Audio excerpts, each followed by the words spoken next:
Good evening, everybody. It's 7 o'clock, and I'd like to call the meeting to order. This being said, we need a motion to adopt the agenda. Excuse me. I know it's not our normal practice, but with your permission, I'd like to do two reversions to the agenda. One is an add in new orders, 12.8, motion to authorize a letter of support to Ben Gore. And the second, I'd like to remove public security from the closed session.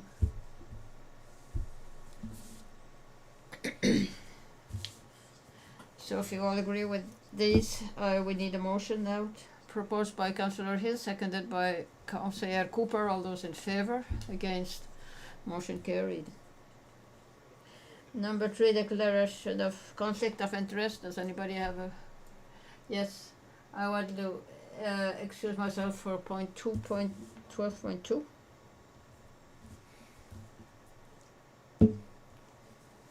Anybody else has conflicts of interest? If not, we're going to number 4.1. We have a Rural Communities Foundation of Nova Scotia with Hugh McKay.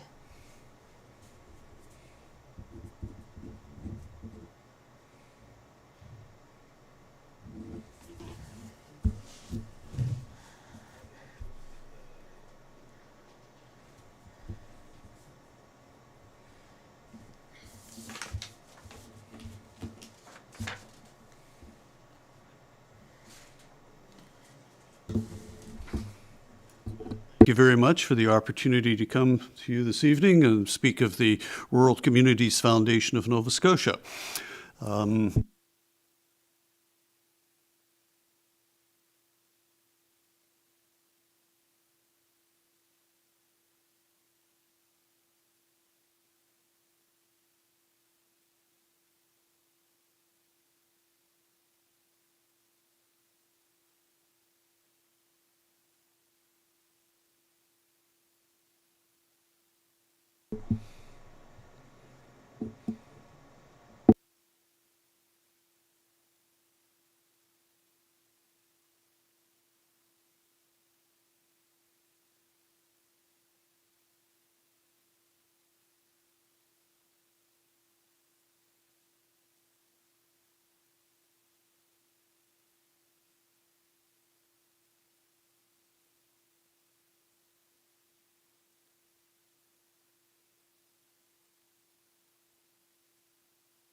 Oh, there I go again.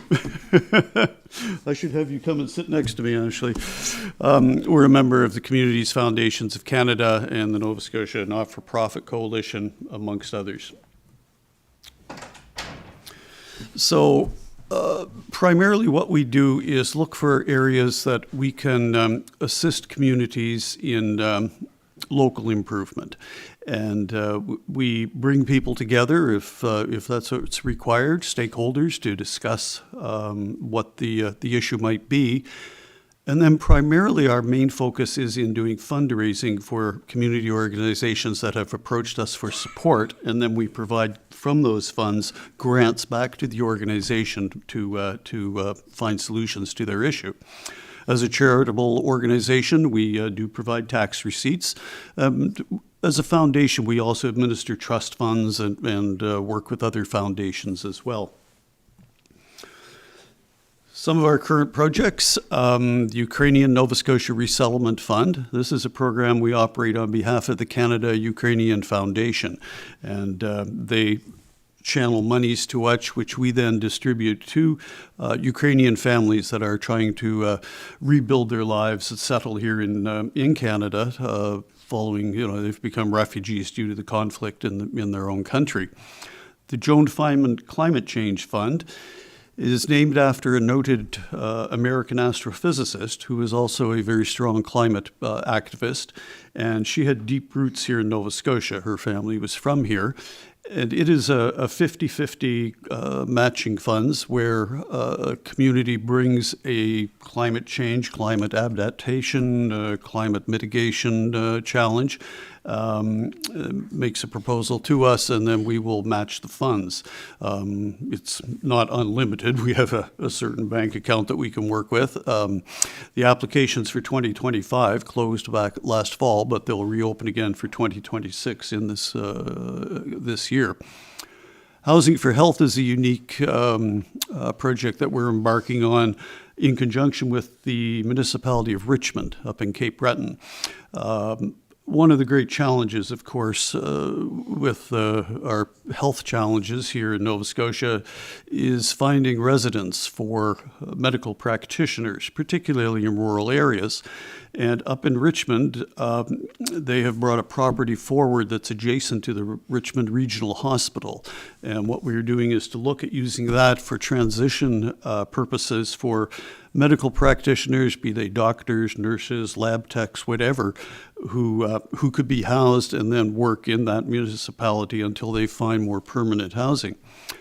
The Soaring Eagle Fine Arts Grant is another 50-50 matching fund, and that's to support Two-Spirit LGBTQ artists, young artists who are trying to get established in their chosen field. The Community Impact Conferences, some of you may be familiar with that. Our last one was actually up in Membertou in Cape Breton. That was last year. And it was focused on climate change initiatives that various municipalities are involved in. So there were presenters from different municipalities speaking to what they were doing. And we try to do these impact conferences every year or so to just to share ideas within municipalities. Probably our best well-known program at this time, though, is the Dave Gunning Zero Hunger Fund. And this particular program was initially going to be called the Bruce Guthrow Zero Hunger Fund. Some of you may be familiar with Bruce. Bruce Guthrow is a noted Nova Scotian musician, singer-songwriter who unfortunately came down with cancer and passed away.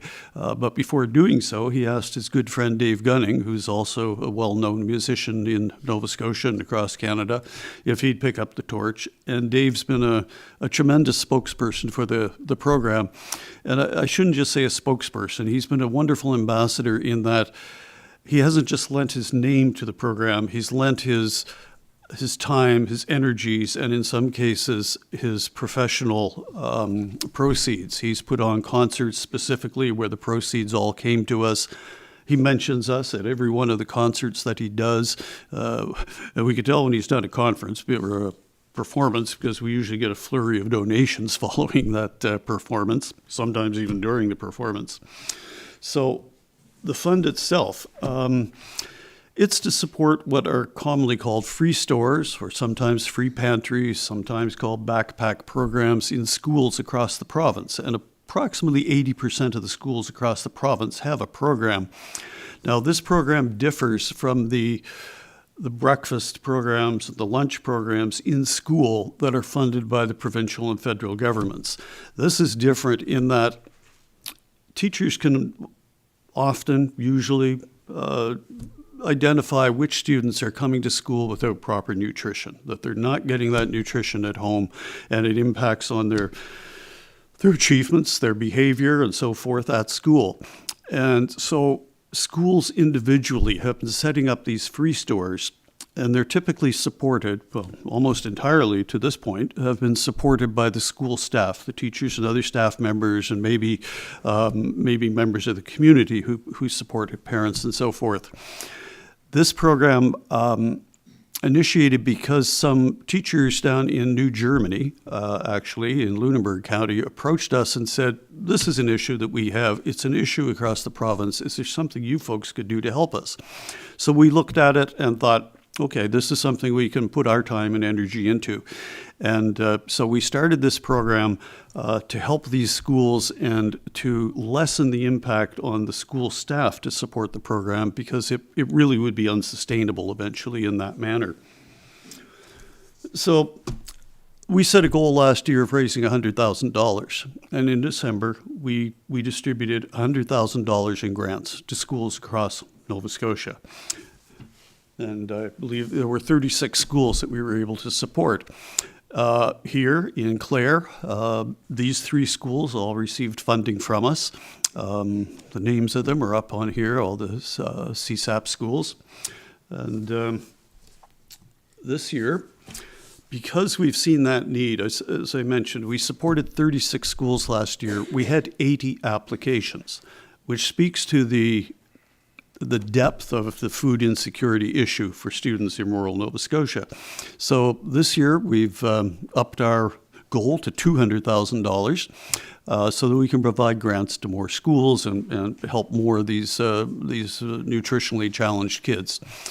One thing I'd add is that when we do raise funds locally, those funds go to local schools. So we don't receive monies in Yarmouth that then go up to Glace Bay or vice versa. We put the money to use right where it's come from. I'm delighted to say that we've already raised 10% of our 2025 goal. We're somewhere around $25,000, and we're only 3 weeks into January, so we're feeling optimistic, I must say. So I'm here tonight, and my primary ask tonight is to create awareness. Creating awareness with you folks that perhaps you would consider sharing our program on your social media, be it the corporate municipal social media, be it your individual counselor's social media, and so forth, because that's the only way we'll reach 200,000 is if we create this awareness. You also have contacts into the business community, and we would appreciate it when appropriate, and if opportunity arises, that you share information on this program with the corporations or the businesses in the area that would feel that this is a worthwhile cause to support. I always throw this in that if you wish to make individual contributions, we'd be glad to accept them. You may or may not have you do have a community grants program, but again, that's not my primary purpose in coming here tonight. We'll probably have a look at your community grants because last year we were quite delighted that 3 municipalities of the province, Antigonish County, Annapolis County, and the municipality of the District of Lunenburg, all supported the program. And so this year we thought it would be smart to get out and talk to other municipalities and say, hey, this is what we're doing. And that's creating the awareness. And one other thing that I mentioned that Dave has done a couple of concerts where the proceeds came directly to the fund. And we would like to build on that. We're not trying to eat Dave's lunch by getting him to do just freebie concerts all the time, but he has agreed, and more importantly, perhaps his agent has agreed that we can offer to do some concerts in the province again to support the program. So I'm always mentioning to municipalities if it's of interest to support it, perhaps you have a facility, perhaps through creating awareness and so forth, if you could support a concert in this area. So that's what I've come for, is to provide some information on the foundation and the Zero Hunger Fund, and I'd be pleased to address any questions and answer these as best I can. So thank you. Perfect. Thank you very much. I don't know if there's any, je sais pas s'il y a des questions ou des commentaires pour sous-préfet Potier. Are there any? School board for retirement, and that's a very good initiative you're doing because I've seen it in the schools myself. I really appreciate what you do. Just for information, you've got to call Belleville as the municipality of Clare. That one's in Argyle. That was one of my schools. Just to let you know in your presentation, if you want to change it. No, and it's nothing bad. It's nothing bad at all, but it's in a different. Yeah. But yeah, I think you're doing a fantastic job. Well, thank you, Councillor. I appreciate that. We try to address this. The funds have to flow through the regional centers for education. It's our understanding that schools aren't able to accept donations above $1,000 directly, that it has to flow through the RCEs. And so in December, we issued the monies to the RCEs with the understanding that these were the specific schools that the funds were to go to. And the schools have been very forthcoming in supporting this, and we're very grateful. We're very delighted that we can help them, and they're very grateful to be receiving the support.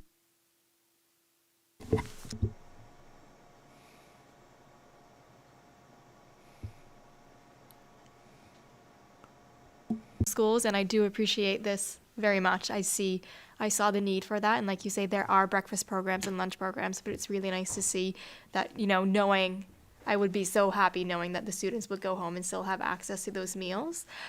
Just a quick question. I just noted that the schools that you mentioned, they're all elementary schools. So do you work only, is that purposeful? Do you only work with the elementary schools or high schools as well? We work with all schools, from primary, kindergarten, right up through high schools. I was in Middleton 2 weeks ago. They received a grant for Middleton High School. So we're delighted to help. As I mentioned, we had 80 applications. And there were some that, we had a lot of applications from Lunenburg County, for example, because they initiated the request and word of mouth spread very quickly. Some other districts, I was in Barrington last week, and no schools in that jurisdiction had put forth an application, but we still granted one school down in that area. So, but yes, all schools. Any other questions or Councillor DeVoe? Merci, Monsieur le Préfet. Thanks so much for the work that you do. It's very important what you're doing, and thanks for the presentation as well. My question would be, so can a school get the program like year after year, or is it like, because you have so many applications? Mm-hmm. So would that mean that, for example, the schools that you showed us tonight, next year would they be kind of pushed aside and given to someone else, or? Likely the first schools we'll address are those that made applications last year that weren't able to receive grants. So probably the schools that receive grants this year won't be getting them next year. The support we gave to schools ranged from $1,000 to $3,500, which certainly doesn't solve the issue, the need, but we do want to spread it around to as many schools as possible to help them. In some cases, it's restocking the shelves of at a school that already has a program. If it's a new program, then they stock their shelves. And with the price of groceries this day, $3,500 doesn't go that far, but at least it's a start. And by raising up to $200,000 next year, perhaps we can raise the grants more, but I expect we'll just try to service more schools in a manner. Yeah. Thank you. Yeah. Any other questions or comments?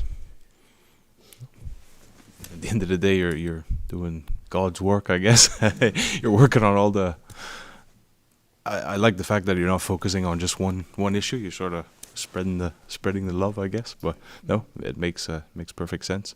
For us, I think you really fit in our grants application. So I think like if you, I'd advise you guys to apply within our grants fund for next year, and we could really look at that one.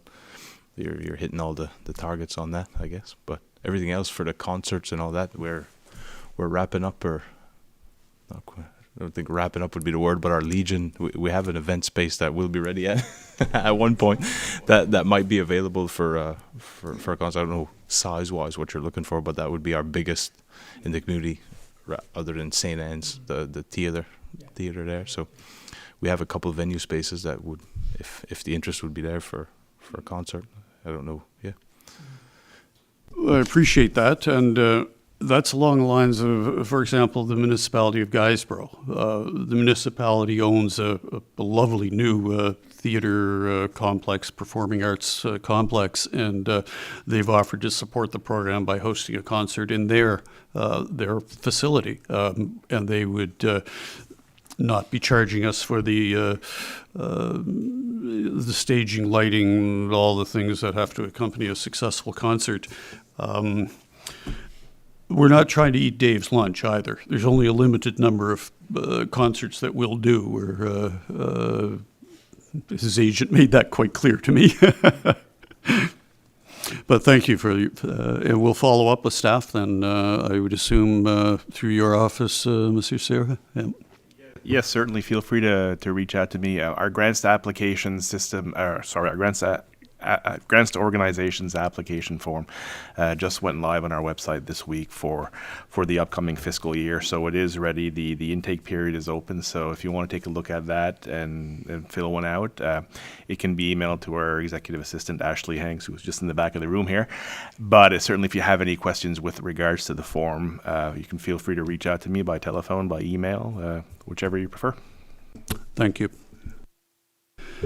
Well, thank you very much for your attention, your consideration. It's much appreciated. And, with your support in creating awareness, perhaps a grant will be able to help more kids. Okay. Thank you and good evening. Thank you very much.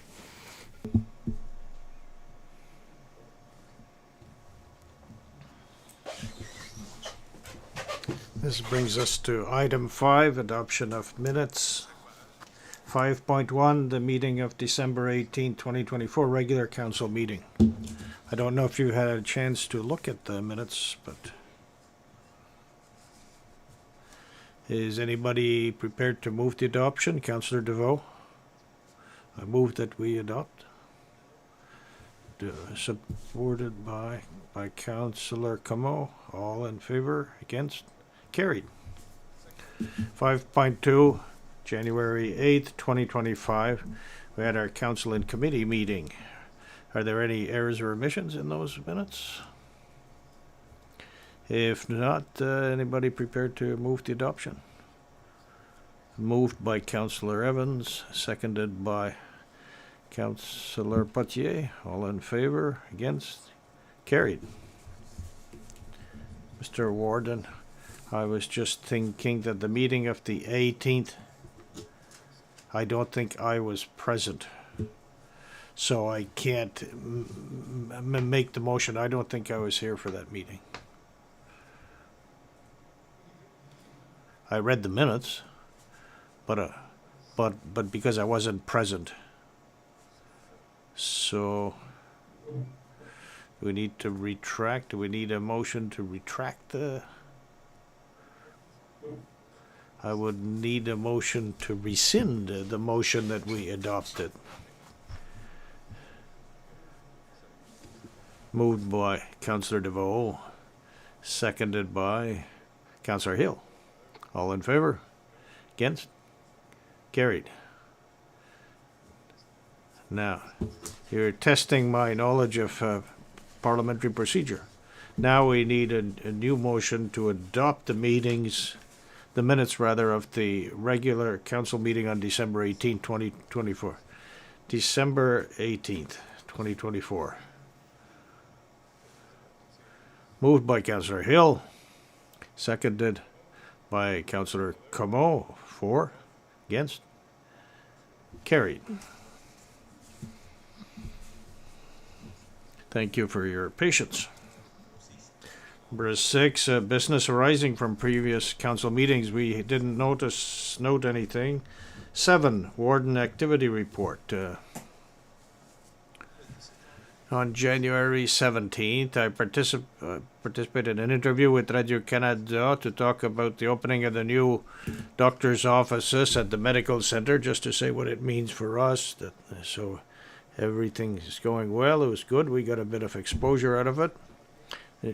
January 18th, I looked at the municipal infrastructure with members of the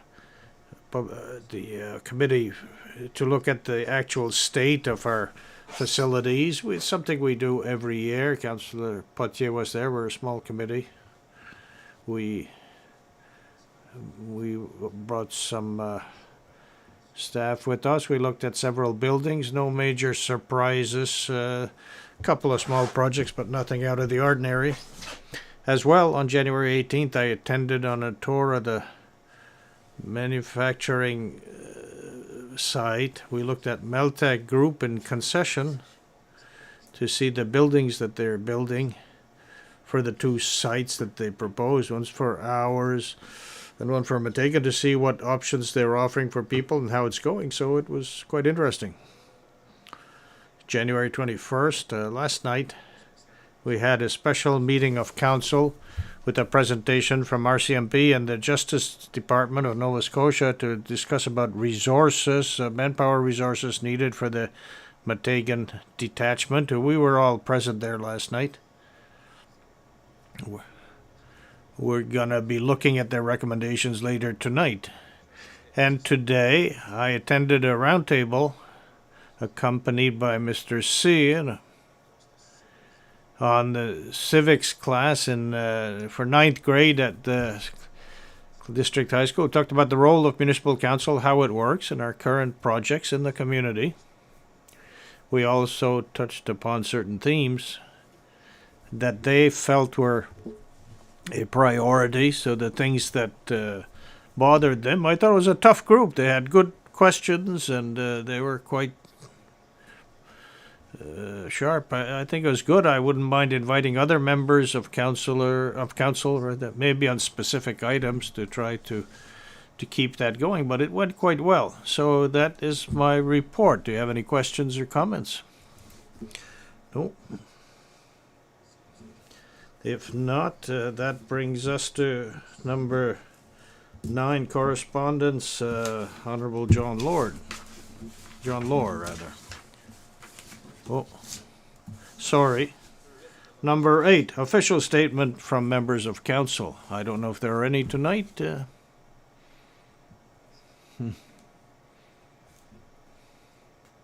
I knew that there weren't any, I guess. That's why I skipped over it. Now we're at number 9. Honorable John Lohr, Minister of Municipal Affairs. Councillors, I am writing today to commend all municipalities for successfully adopting the legislative code of conduct within the required timeline. Province-wide adoption of this essential framework reflects a shared commitment to fostering respectful and constructive dialogue at the council table. The development of the Code of Conduct framework illustrates the significant collaboration between municipal governments and the Government of Nova Scotia. I would like to express my appreciation to the members of the Code of Conduct Working Group for their commitment and hard work over the past 3 years in developing and recommending a model that will effectively serve all 49 municipalities and 21 villages. I would like to highlight that the working group recommended reviewing the code 3 years after its implementation. This thoughtful approach underscores the importance of continuous evaluation and improvement to ensure that the code continues to effectively support respectful and constructive conduct at the council table. Thank you once again for your commitment to the new municipal code of conduct. I am confident that this new standard will create a more positive work environment for municipal elected officials across Nova Scotia. I look forward to our ongoing collaboration in the new year as we engage in projects that will have a meaningful impact on our communities. Sincerely, the Honourable John A. Lohr, Minister of Municipal Affairs. Do you have questions or comments on this correspondence letter? I think we're all in line now. It's a 9.2. J.M. Foster for Cats letter. Clare, thank you for taking the time to read this letter. As many know, I am the founder of J&M Foster for Cats, cat and dog rescue for Digby to Yarmouth. I have worked very closely with other rescues including the SPCA, Friends of Feral, Clare Feral Friends, and La Bay SPCA. As you know, I'm the only shelter-based rescue besides Yarmouth SPCA. I have been helping animals for 19 years, growing bigger in size. I'm writing to request financial help from our community. I would love for our municipality to stand with Digby Municipality in support of the rescue. We have been blessed to have their support for 5 years. Sadly, as prices go up, we have so many more animals being thrown away, being dropped off in our community, on the side of the road, in the woods, at camps. We have been able to help adopt over 250 animals and helped 100 families spay neuter pets so they don't end up having litters. Digby has supported me with $13,000 a year to cover spay and neuters and medication. Really any vet needs. $10,000 for vet bills and $3,000 for personal use that covers anything I need from gas, travel, food for animals, etc. I receive this in 3-month increments, $750 every 3 months. Most of our animals travel to Halifax for adoption out of Tantallon and Timberley. We now have 2 stores and 3 vet contracts that make sure our animals are well cared for. Last year alone, we paid out $80,000 in vet bills. Over $80,000 in vet bills. This does not cover power, land tax, all the food and litter, and cleaning supplies and needs. My team has worked very hard to stay ahead of this, but it gets getting harder. We are begging the Clare Municipal Councils to stand behind us in this fight. Thank you, Melissa Camo.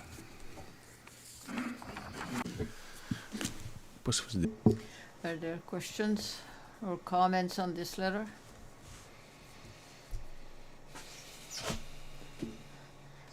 We have a contract with the SPCA. We have a contract with them that covers most of everything they do.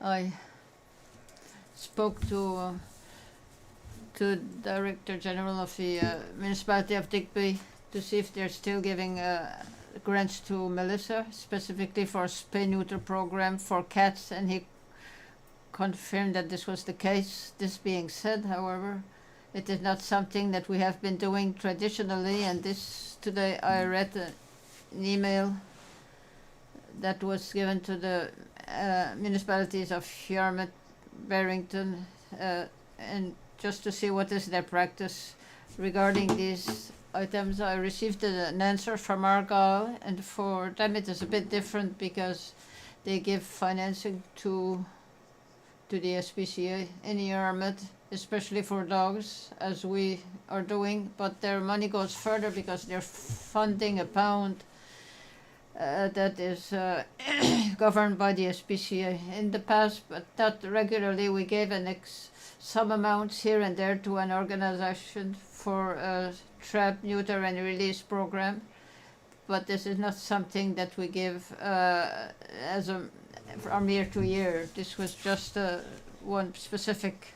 This is what I received from Argyle. It looks as if they have nothing that they finance annually as part of their funding. I'm waiting for the municipalities of Yarmouth and Barrington, and I hope to have their answer soon. So maybe we can put this discussion on this subject for at the future meeting, just to give us time to see what other municipalities are doing in their regions. They have this. We have given money by grants to organizations. We have. Maybe we can give them grants for specific points.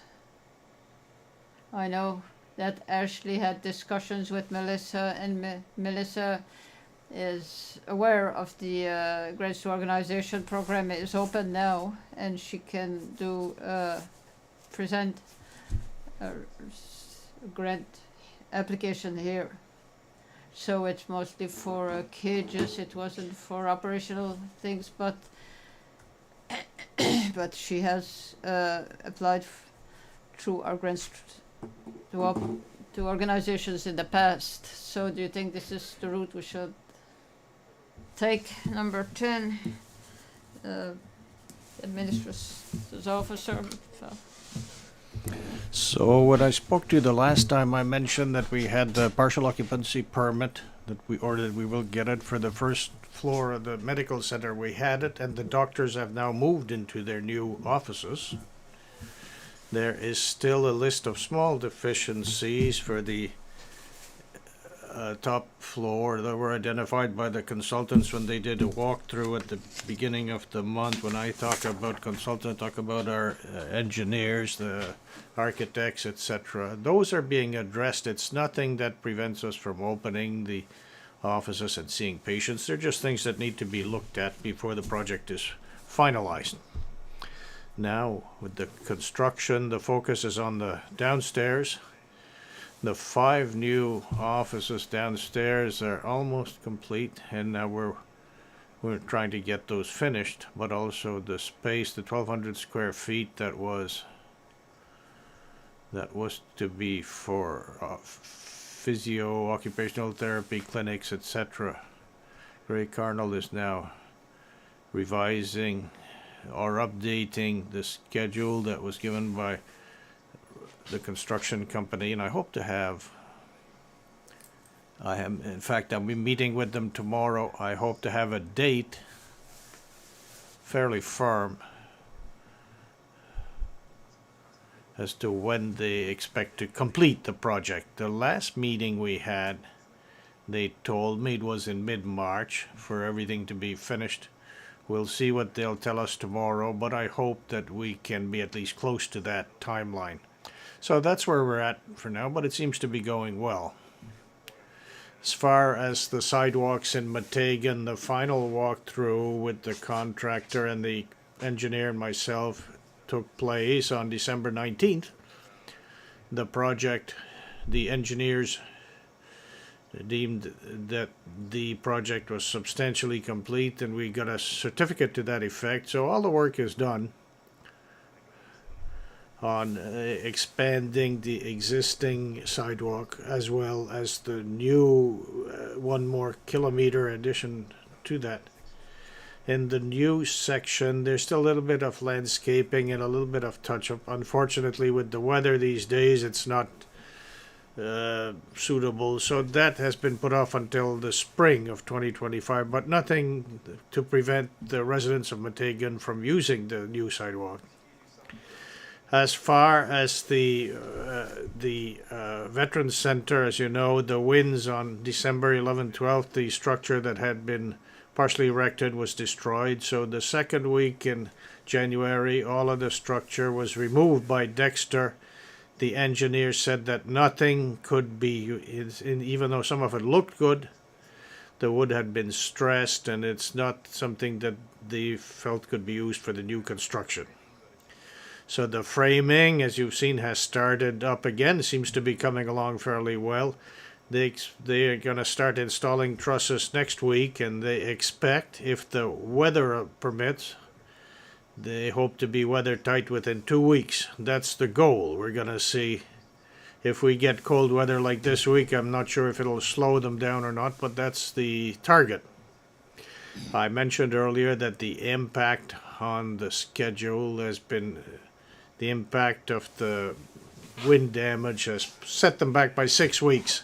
As far as the impact on the budget, it's confirmed that that will be covered by their insurance, builder's risk insurance. So the costs related to this incident will be covered under their insurance policy. As far as the Meteghan sewer extension, Sunset Road, I had mentioned that following discussion with the developer, we have amended the project, look at a new project with the Maltair Group. But this will involve upgrades to our sewage treatment plant in Meteghan. The province was open to that proposed scope change. We simply had to send the documents. The documents have been sent, and I hope to get to hear on that shortly. We didn't get any comments or questions. I think that's a good sign, and I think the discussions that I had with the civil servants was positive. We just need to get the signature of the minister on our official application. We're still awaiting that signature. We're still talking about the same project, a total project of about 1,558,000. That's what had been approved. The municipal contribution was approved for 415,667, so about 27% of the total. As far as their project for tourism signs, nothing to say. The project is going ahead. The signs, the vignettes and everything, the panels for Clare are, there's 21 of 22 vignettes have now been completed. There's only one left to finish, and we hope to have an official launch in the spring, April or May probably. Our land use bylaw, municipal planning strategy review is coming along, maybe a bit slower than I would have liked, but the reason is that we send our comments following the review of the land use bylaw and the municipal planning strategy. But following that review, the Director of Public Works and our communication agent is looking at our subdivision bylaw because it will also be impacted by the land use bylaw and the municipal planning strategy. So we want to ensure that the two things are complementary and there's no contradiction. That's being done right now, and when that has been completed, we'll have a meeting with Stan Tech, and then a copy will be sent to council members for your reading pleasure. We still hope to finish that project by the end of March 2025. Our fire service review, I'm very happy to say that the consultant was here from January 6th to 11th to meet with the different fire chiefs. The meetings went very well. He was very happy. He now has all the information he needs to complete his evaluation.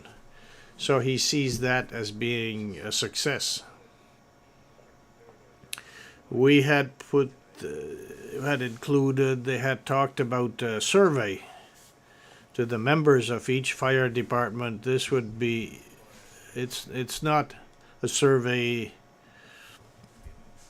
that they would have to complete, but if it's something that the firefighters want to do, they give their opinion, what works well, what doesn't work well, and they could do this confidentially.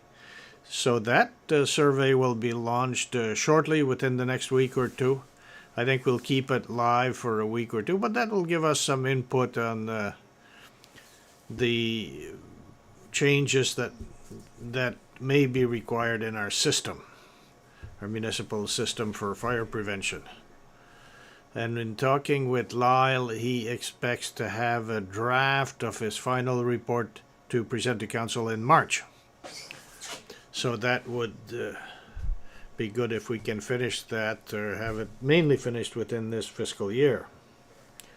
I talked to you, I think it was at the December meeting, about a new initiative in the tourism department, the Clare Tourism Experience 26-27. This is a project to follow up on the success of the CMA, the Acadian Congress. So the focus is to create, or to improve, either to create new touristic experiences for the municipality of Clare or improve what we currently have. So we're talking about a 2-year project.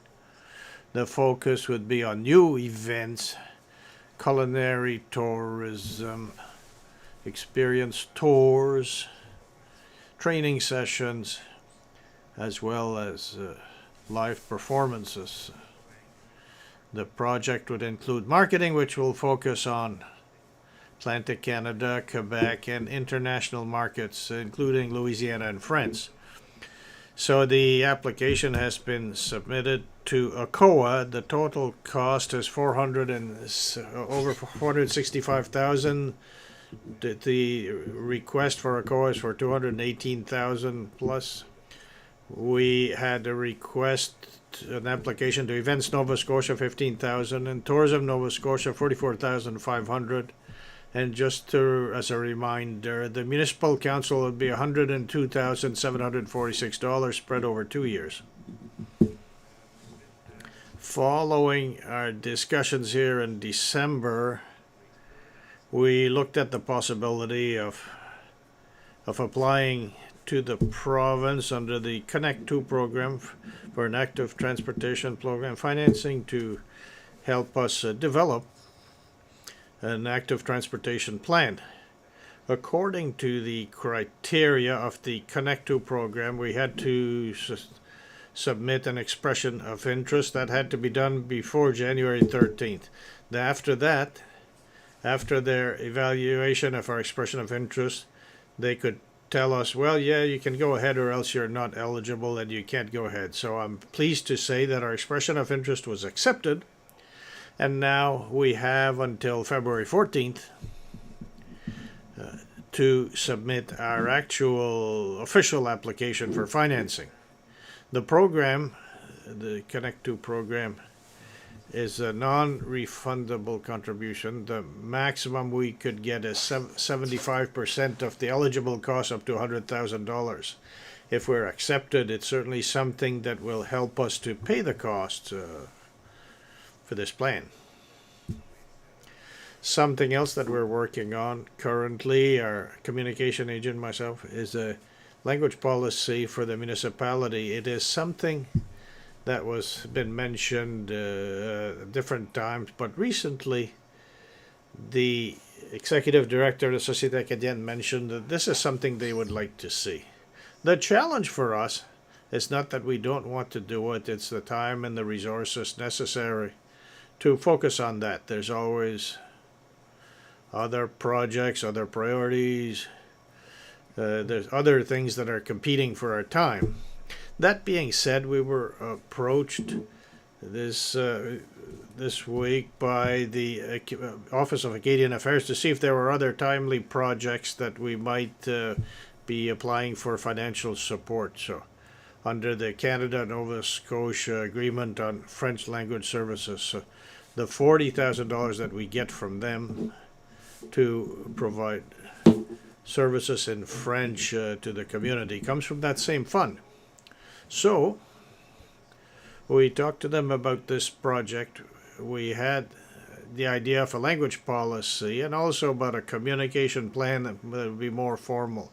So a project that would be more demanding. The challenge that we have with the potential financing from Acadian Affairs is that the money has to be spent and the project completed before March 31st. But we don't have much time. But I think elaborating a language policy, hiring somebody to work with us who could help develop that so that we would just have to manage the process, but we would have somebody with experience who's trained to do that, to guide us, to advise us, and to put pen to paper so that to develop something for our consideration. So that's what we're exploring currently. No confirmation of financing from Acadian Affairs, but we'd like to explore it. It would allow us to have something in place fairly quickly. Certainly before it's adopted, it would have to be presented to council for your acceptance.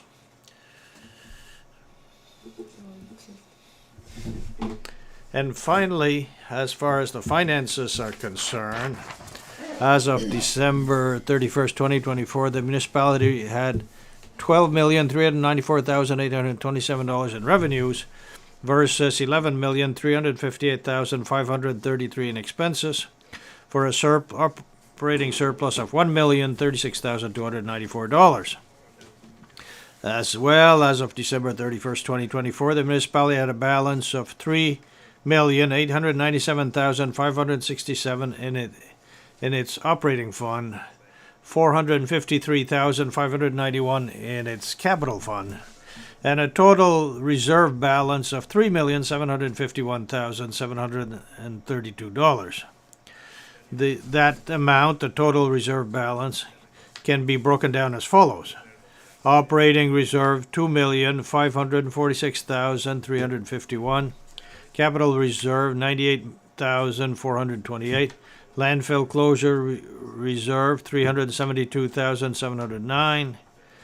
The capacity building fund reserve, also formerly called the gas tax reserve, we had our first payment for the year, so we're at $214,074. Second payment to come before the end of the fiscal year. And finally, our Sustainable Services Growth Fund, which is provincial money, $520,170. That concludes my report. Okay. Thank you very much. Are there questions or comments on this report? Thank you. Number 11, waste check with Councillor Caldevo. Thank you, Mr. Warden. At the last meeting on the 14th of January, That meeting was with many new members on the committee. Some of them didn't present themselves on the committee or on the board. We still have a good, strong committee, and I think it's going to be a good working committee. As always, we spoke about many different things. It repeats every time. One thing I would like to make clear and also for the other municipalities, our district number 7, which starts from Digby to Barrington, just to make it clear for the public, when we take decisions, for example, when we decided to remove the black bags, this is a decision that was taken for the whole district, because I have persons asking what is the reason that Clare decided to do this. It is not only Clare it's the whole District 7 that want this, so I just want to make it clear for the public. It's the decisions are taken not just for our municipality, so it was taken for the whole area of District 7. Also, we spoke once again of EPR. We talk about this at each meet, extended responsibility. At the next meeting, I will talk about this a bit more, because there are certain dates when this will be go into law. It's good news for the municipalities. It will give us back some money that we're spending now, that we won't have to keep on spending. So we're glad to be able to start the EPR. There are a few things that have to be done before this can be put into practice. As I say, every year, every winter, for people who are putting their garbage at the road, if it's windy, please don't put them out too long, not on the night before or too early, because if the garbage people pass only in the afternoon, some of the bags will fly around. Also for the green carts, for those who put them on the road in the winter months, after they have been emptied, try to bring them back at your house very quickly, because if they are hit by the snowplows so it's just a reminder to try to bring them as soon as possible back to the house after the garbage truck has passed by. So this is all I have for this evening's report. Thank you. Thank you for this friendly reminder. Now we're on number 12.1, a motion to accept external auditing services. Thank you. We have launched submission for our these services, financial services. It's a contract of 5 hours. The existing contract is Grant Thornton. Now it's Don Grant Thornton. Has expired last year. So we have the tender closed on January, and we got 2 submissions, one from Grant Thornton, and the other 2 good financial firms. After we have evaluated both submissions by our finance director and myself, our recommendation is that we accept the one that was given to us by Don Grant Thornton for 5 years, with the amount for the first year between 32,000 plus HST, and it will go up. It will raise from each year. We looked at many different aspects. We looked at the amount that they were given, but we also looked at the experience of the company that would be assigned to do our finances if we go with a new firm. But the experience that people have been doing for public sector accounting, based on all these factors, we decided we recommend that we go with them. So we'd like to ask council to accept the Grant Thornton, Stone Grant Thornton. Are there any questions or comments on this one? Is there somebody who would like to propose this motion? Councillor Hill? That the municipality of the District of Clare accept the 5-year proposal for external auditing services submitted by Doane Grant Thornton LLP and broken down as follows: $32,000 plus HST for fiscal 25-26, $33,150 plus HT for fiscal 26-27, $34,300 plus HST for fiscal 27-28, $35,460 plus HST for fiscal 28-29, and $36,600 plus HST for fiscal 29-30. Propose it, Bar. Moved by Councillor Hill, seconded by Councillor Campbell. All in favor? Against? Carried. 12.2, a motion to approve funding request for Société Acadienne de Clare. I don't know if it was in December or November. We had a presentation from the executive director of the Société Acadienne de Clare to present the different issues that they're working on for the next 3 years, and those are all things that were part of their request for funding from Heritage Canada.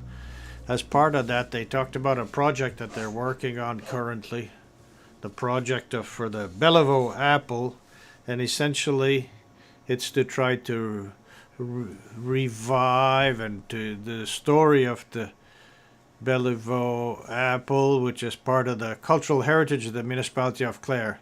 Council at the time. I'm going to back up here. As part of the presentation, there was a request for a financial contribution of $150. At the time, council seemed to have appreciated the project and saw some value to this project from the cultural heritage value. Since then, the council decided to have a move to recommend a commission of $950, and that money taken from our municipality grants to organizations fund. So certainly this is something that I recommend, and tonight we would ask to have this motion adopted, to formalize that. Questions or comments on this?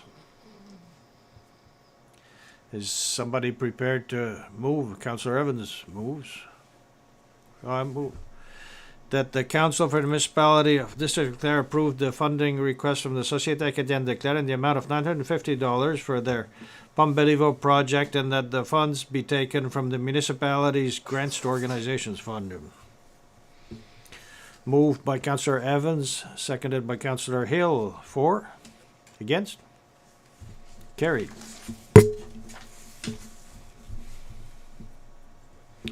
12.3, a motion to readopt municipal hospitality policy. Yes, thank you. According to the Municipal Government Act, the municipal hospitality policies have to be reviewed no later than the end of January following a municipal election. So our municipal election took place in October 2024. So according to the law, the municipality has to review its municipal hospitality policy before the end of January 2025.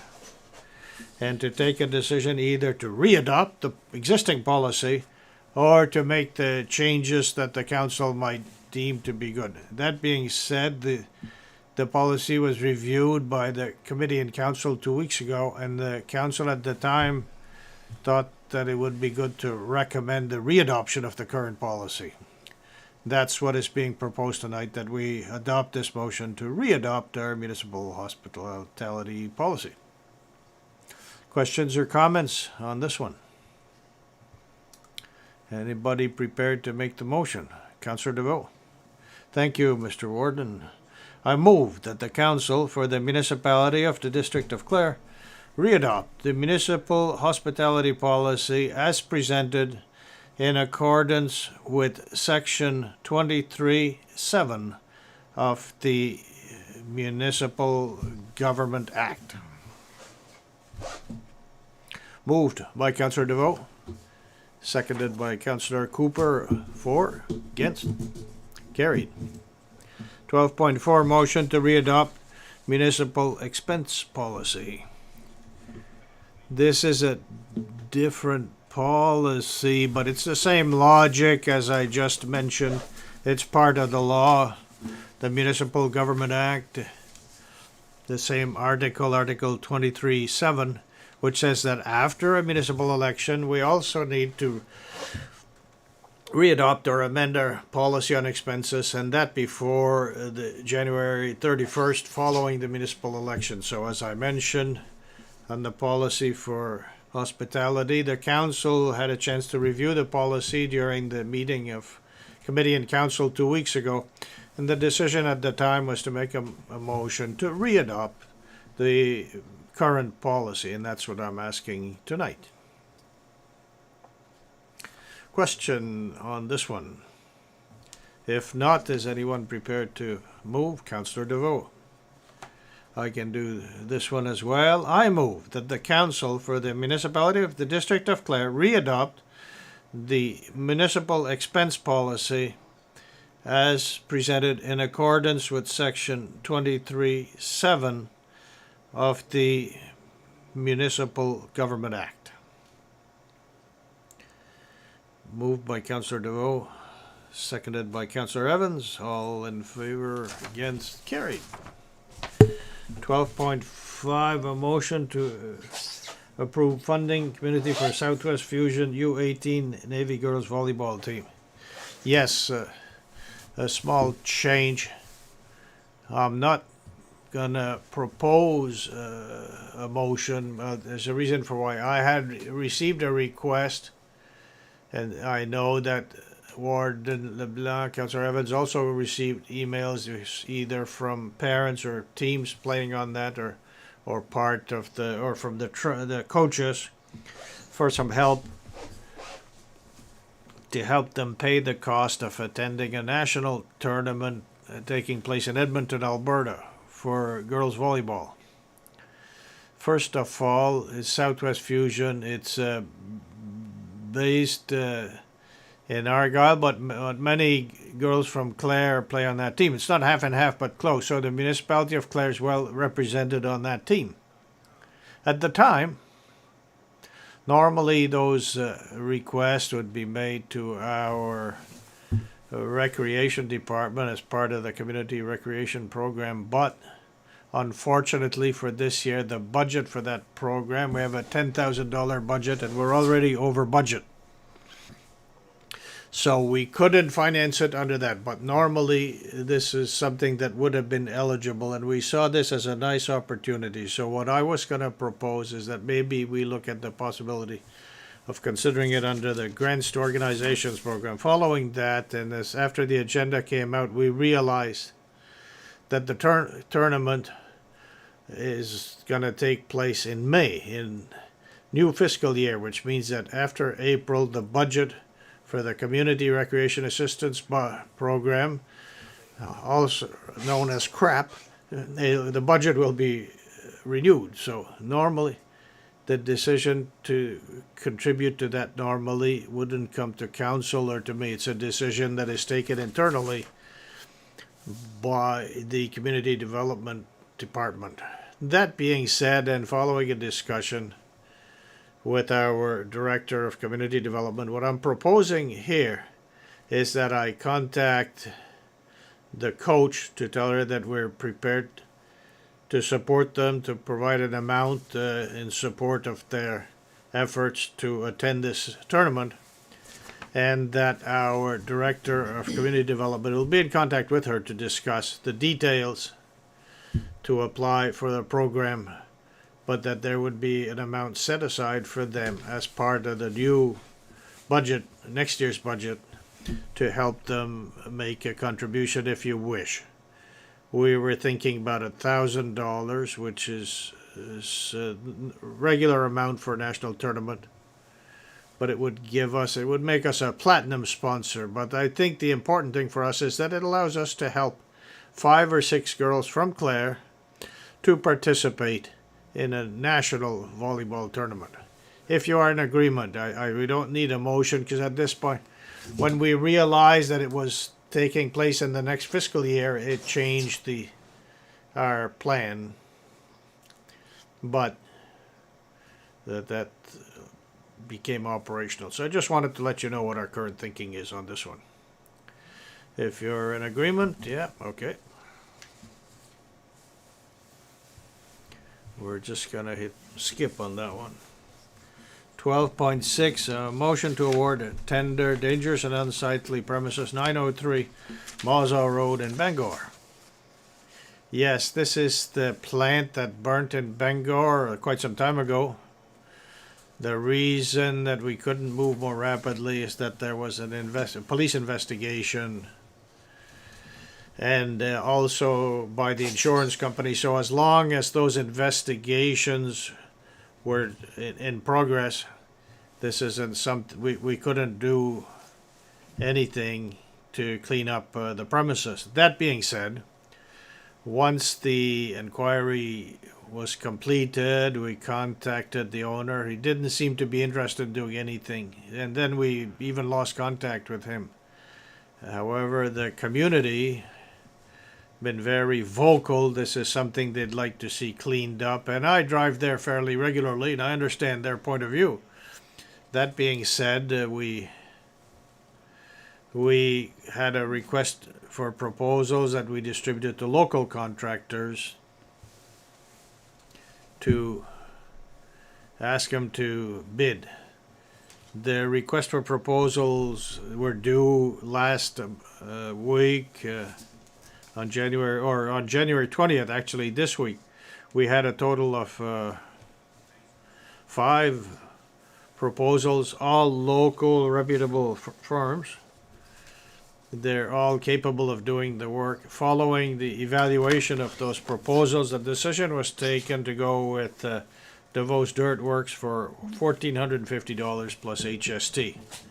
And that's what the decision wasn't taken, sorry. The recommendation, the decision is yours if you're in agreement, but that's what we're recommending, is to award the contract to DeVos Dirt Works. We've dealt with them in the past on different projects like this, and we've always been happy with the quality of their work.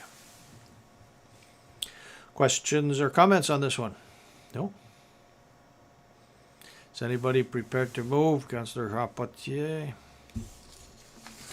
I move that the council for the municipality of the District of Clare award the tender for the cleanup of a property located at 903 Mazaw Road, Bangor, to DeVos Dirt Works Limited in the amount of $1,450 plus HST.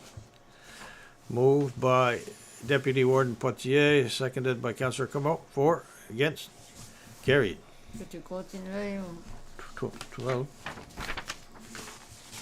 Motion to authorize the charge for change Aviva and Earth Day Canada. This is a long title. Essentially, what is it? There's a program the municipality is asking to what the installation of chargers. So this is the official, and this is sponsored by Aviva and Earth Day Canada, they will be assuming the full cost of the installation of these charging stations. So we want to make 2 at the Veteran Center and the other one here.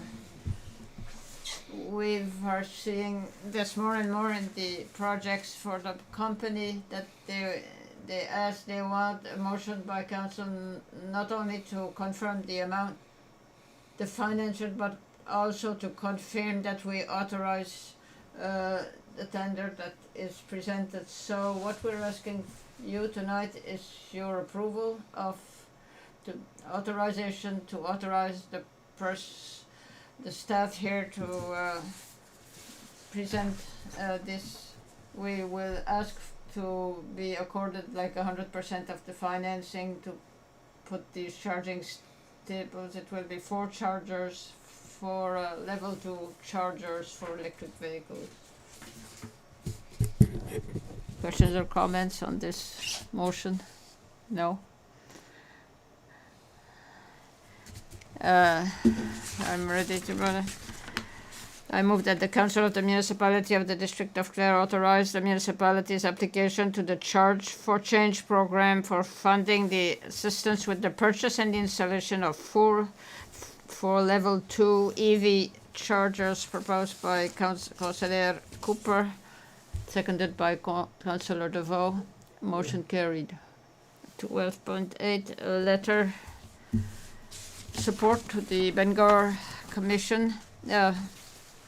The Bangor Development Commission. I spoke to Denise Deshotel this week, and she mentioned that this commission are going to present crash grant application for Canada's next great.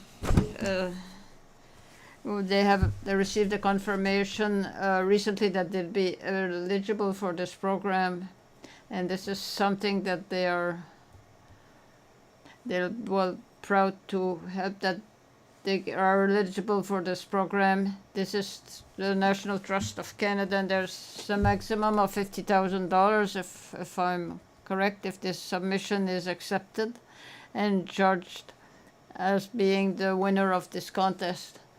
So this being said, to accompany their submission, it is recommended that if there was a letter by the municipality to